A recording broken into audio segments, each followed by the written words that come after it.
सम्पूर्णमा नमस्कार। यही माघ 9 गतेबाट 19 गतेसम्म सिन्धुली महोत्सव लागिरहेछ।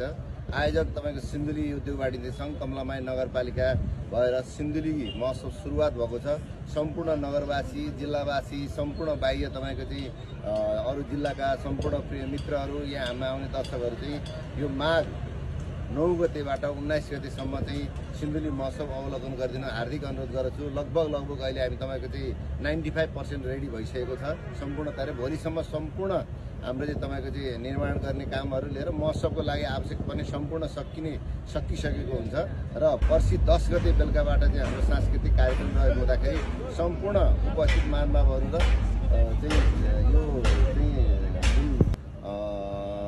महोत्सवको अवलोकन जुन हामीले कृषिको सम्बन्धी कुरा, तपाईको चाहिँ खाद्य सम्बन्धी कुरा, त्यसपछि तपाईको चाहिँ महिला उद्यमी, पुरुष उद्यमीले गरेका उत्पादन गरेका चिजहरू, वस्तुहरू लगायत धेरै कुराहरू तपाईको चाहिँ सांस्कृतिकका कुराहरू छ। त्यसले गर्दा सम्पूर्ण चाहिँ उपस्थित आउने तपाईको आगन्तुक पर्यटक सबैले तपाईको आएर चाहिँ यहाँ चाहिँ अनुगमन गरिदिनु, अवलोकन गरिदिनु म हार्दिक अनुरोध गर्छु। हस्त जय उद्यमी, जय व्यवसाय।